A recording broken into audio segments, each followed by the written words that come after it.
Hello student, today I am going to talk about sounds of English language. In our English language, there are 44 sounds. Sounds are divided into two parts. Number one, vowel and consonant. Vowels are 20 and consonants are 24.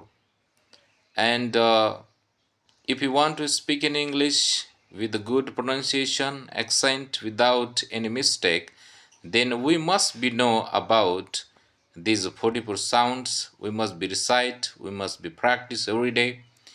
In the morning, we must be read loudly. Then we will be speak in English.